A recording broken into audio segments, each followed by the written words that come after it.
Thank you. You are too kind. Ladies and gentlemen, I am Charles Dickens, renowned author, writer extraordinaire, and of course your humble servant.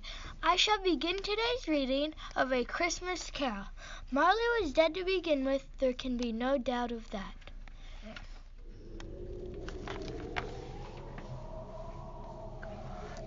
On this bitterly cold day, there was one man who did not wish anyone a Merry Christmas.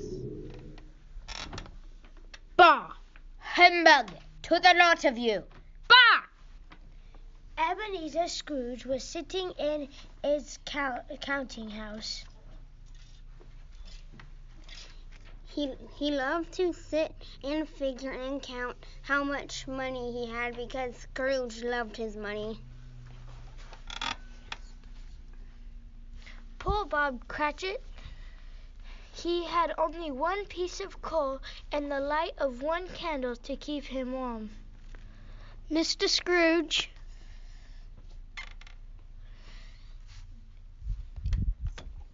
Dare you speak to me when you should be working? I'm sorry, Mr. Scrooge. It's just that I was wondering if I might... So you want Christmas Day off again this year, do you? It would be ever so nice if you to grant it to me. Very well, I'll think about it. Now, back to work! Suddenly there was a cheerful voice. Merry Christmas, Uncle Scrooge! Bah! Humbug! What do you have to be cross about? This Christmas that you love so much is robbing me blind. But Uncle, surely you're rich enough. I lose money every Christmas. Just ask King Cratchit over there. He is planning to steal a day's wages for this Christmas foolery. Oh, hello there, Mr. Cratchit. Merry Christmas to you. Now, I came to ask you to Christmas dinner, Uncle. I'll be too busy doing his job and mine too. Well, if you change your mind... I won't. Good day to you. Say Merry Christmas to your family, Mr. Cratchit.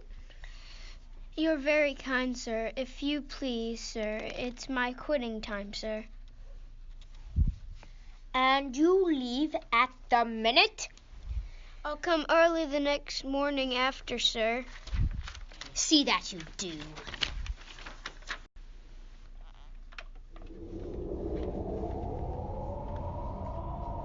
It was a cold night, and the fog and frost hung about Scrooge's old house like a mournful ghost as he made his way to the front door.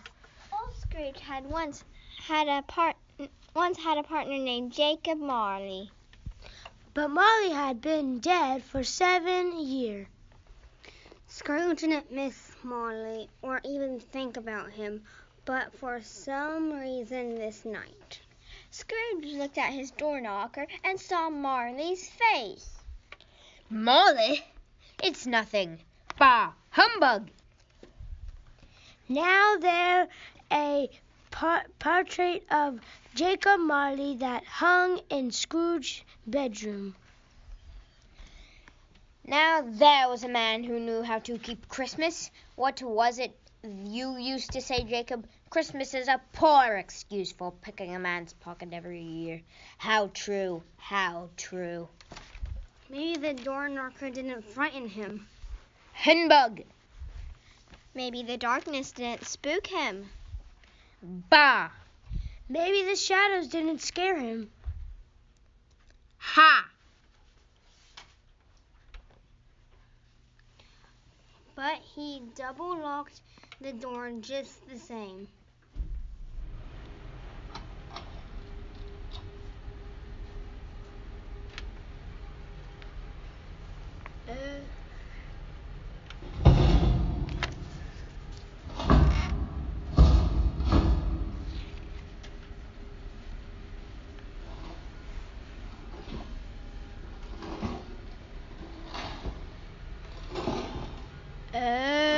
Ebenezer! my name. I admit it. Who calls me? It is I. Ah, what do you want from me? Much. Who are you? Ask me who I was. Who were you then? In life, I was your partner, Jacob Marley. It can't be true. You don't believe in me? Not at all. You're nothing but a stomach cramp or a bit of indigested beef. Ah! Oh ghost, oh ghostly aberration, why do you trouble me? In life, I showed no kindness. I offered no happiness. Now I am doomed to wander earth and see what I cannot share, but might have shared on earth. I am bound in my chains, chains of my own making. Your own making? The chains are made of cash boxes, keys, ledgers, padlocks, the things I worshipped in life. You are a man of good business. Business? Mankind was my business. Charity, mercy, kindness were all my business. My time is nearly gone. You have a chance to escape my fate, Ebenezer. Thank you. I'm glad to hear it. You'll be haunted by 3 spirits. Expect the first when the bell tolls 1. Look to see me no more. Remember what has passed between us.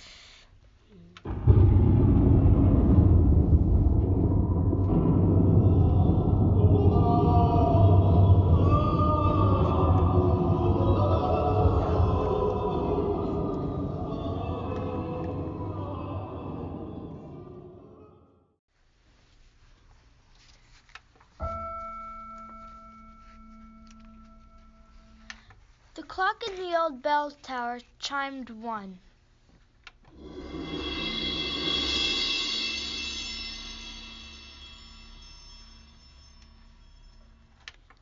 One. Ah. Who are you? I am the ghost of Christmas past. Long past? No, your past. Why have you come? I have come for your welfare. Oh, well, how nice of you, but actually I think I'd rather stay here in bed. Rise and walk with me. Scrooge saw that they stood upon a country road. Do you recognize it? Recognize it? I was a boy here. The schoolhouse is deserted, yet there is one boy. They are all alone. Do you recognize him? It's me, all alone on Christmas, year after year. But there was one time. Yes, there was one time. Ebenezer! Franny, is it really you? Yes, it's me, silly. Father is so much nicer these days, and he sent me to get you and bring you home for Christmas. I can hardly believe it. Look at you, Fran. Look how much you have grown. She had such a good heart. She died young, didn't she, Scrooge? Yes. But she had one child, a son. My nephew. So they came to a city, and the spirits of Christmas past to a warehouse door. Do you know the place? Know it? I was apprenticed here. Yo ho, there, boys, it's Christmas, come at last. It's Al Fezziwig. I worked for him, but he felt like a father to me. Ebenezer, out from behind those desks, push everything to the walls. Boys, it's time for Christmas. And so it was.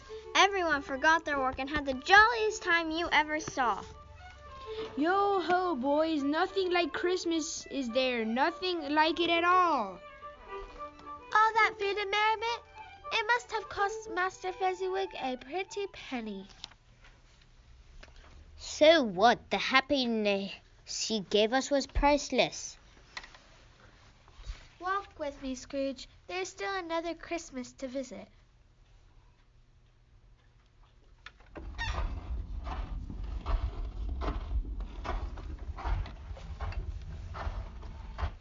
They walked until they came to a garden bench. But, Belle, I don't understand what you're trying to tell me. When we met, we were both young and poor, Ebenezer. We were alike then, but you have changed. How have I changed? You don't love me anymore. But I do, very much. No, Ebenezer, I can see it plainly. You love your money most of all. Is it so bad to make a profit to improve one's standing? But it's all you really care about. I must return this to you. No, Belle, no. Goodbye, Ebenezer. May you be happy in the life you have chosen. No more. I don't want to see it anymore. I told you, these are things that have been. They are what they are. I can't bear it. Take me back. Goodbye, Mr. Scrooge. I shall not come again.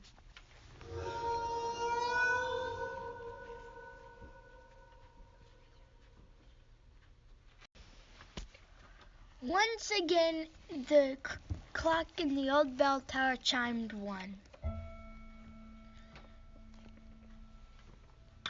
1? Nothing? Scrooge, enter. I am the ghost of Christmas present. It was Scrooge's own room. There was no mistaking that. But it was hung with beautiful green ivy and leaves. A mighty fire rose in the chimney. And there was such a feast for the eyes. And belly. There were fat turkeys and juicy geese.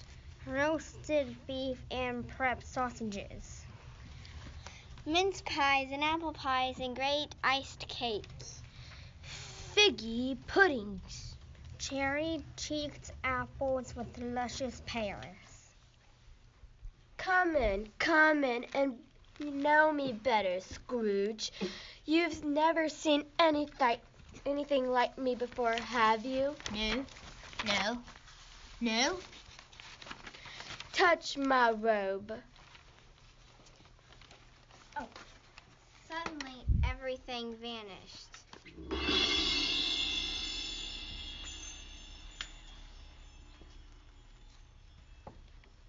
Where am I?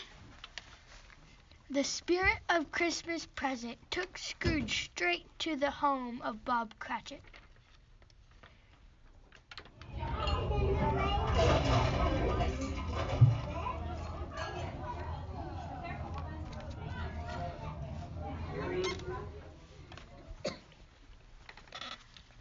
First came Mrs. Cratchit. Though her dress had seen many years, she disguised its age with many ribbons. What is keeping your father, children? He's at church with his Tiny Tim. He should have been gone half an hour ago.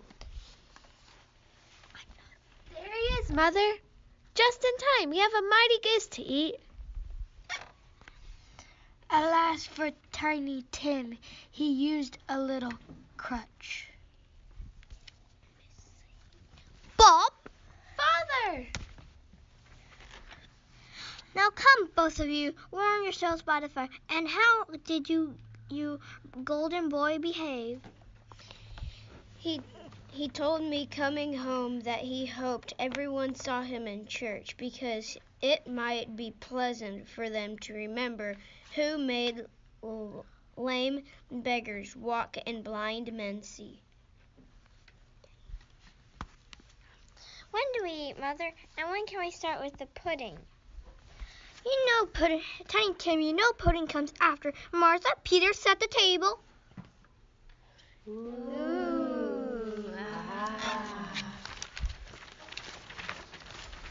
Why, it's as big as a bread basket. It's as big as a house. It's as big as me. Why, it's a quite small bird. It's all Bob Cratchit can afford. Merry Christmas to us all, my dears. God bless us. God bless us all. Everyone. Spirit, tell me if Tiny Tim will live. I see an empty place at that table. Time will tell if nothing changes in the future. So it can be fixed. We can change the future. Shh! Another toast. A toast to Mr. Scrooge, the founder of the feast. Founder in the feast, indeed. How can you toast a such stingy, odorous, hard, unfeeling man? My dear, it's Christmas Day. You toast Mr. Scrooge because it's Christmas. I'm sure he and his money has having quite a holiday. Take me away, Spirit. Will you turn your back again, Scrooge? Will you ever look and see what is before you? I see poor Tiny Tim. Look around you, Scrooge. Tiny Tim is one of many.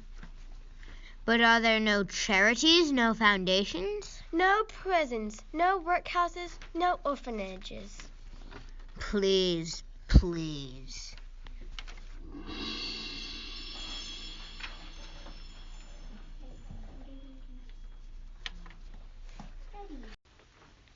For the final time, the clock struck 1.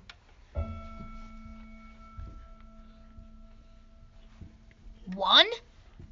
The phantom slowly, gravely, silently approached.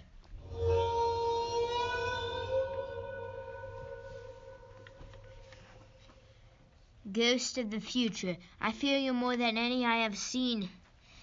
Yes, yes, spirit of the future, I will follow. Scrooge was led to a street corner he knew very well. I know these men. They are businessmen like me. What ho? Did you hear the news? Indeed, it seems the old codger died in his sleep. What's he done with all his money? You know what a miser he was. They say you can't take it with you, but knowing him... Ha ha ha. He probably figured out a way. Spirit? Who do they speak of?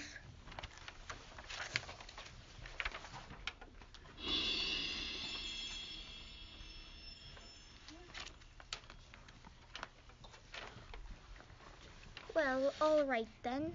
What you got here, there?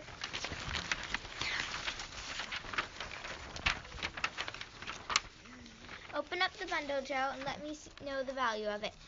Some silver teaspoons and a pair of boots, a couple of shilling. Dig deeper, old Joe. Bed curtains, he's still in his bed. That might be, but he won't miss him. See what else? Have a look. His blankets? Still warm, ain't they? You got a hot as cold as his. And what of it? If he wanted love and kindness, he could give some himself in his better days. Who, Spirit? Who died? Who do they speak of?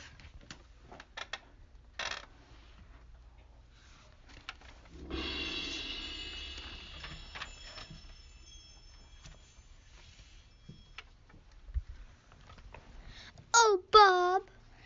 Now, my dear, don't be grieved. I visited him just now, and it would cheer your heart to see a place so green.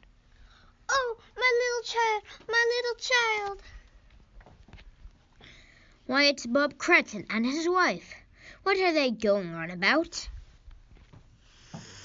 I came upon Scrooge's nephew in the street just now. He said he was ever so sorry, and if there was anything he could do. Oh, no, no.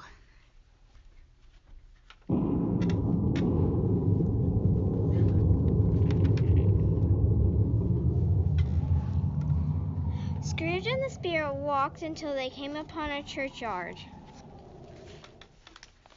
The spirit stood among the graves and pointed down.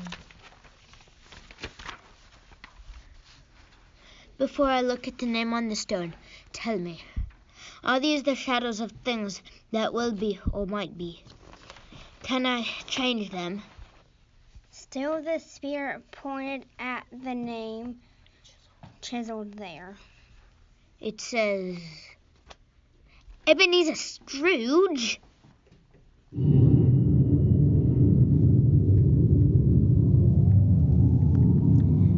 As the words fell from his lips,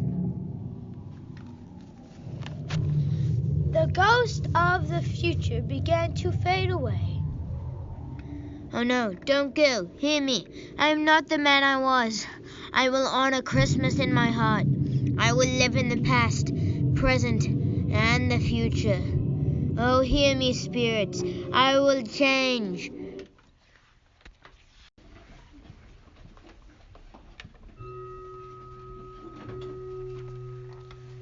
the next morning found Mr. Scrooge sound asleep in his own bed. I'm alive. I'm not dead. No, I'm alive. The old man began to dance around the room. Oh, spirits, you have saved me. I have time to be good to my fellow man. He ran to the window and began calling to the world. Merry Christmas, one and all.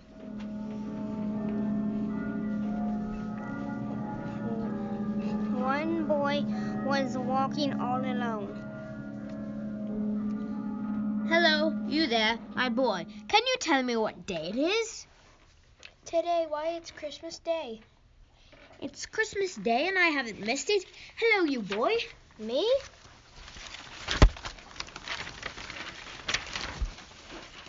Yes, you, my fine fellow. Do you know if they've sold the prize turkey at the grocer in the next street?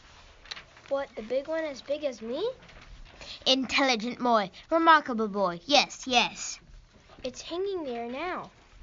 Then go there and buy it. You're fooling me. No, I am completely serious. Go and buy it and tell them to bring it here. Here, pay with this. Come back in less than 5 minutes and I'll give you half a crown. Oh, boy. I'll send it to Bob Cratchit. It will be twice as big as Tiny Tim. He won't even know who sent it. He walked through the streets and greeted everyone, young and old, rich and poor, the very same way. At last he came to the house of Bob Cratchit.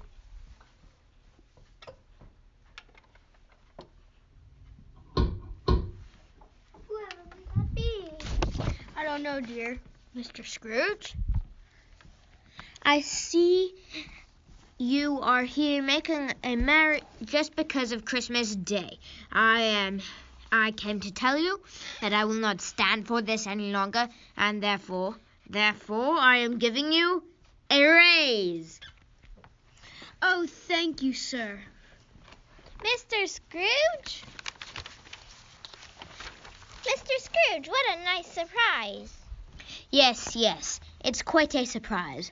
But here I am, flesh and blood, heart and soul, just like you, Tiny Tim, just like you.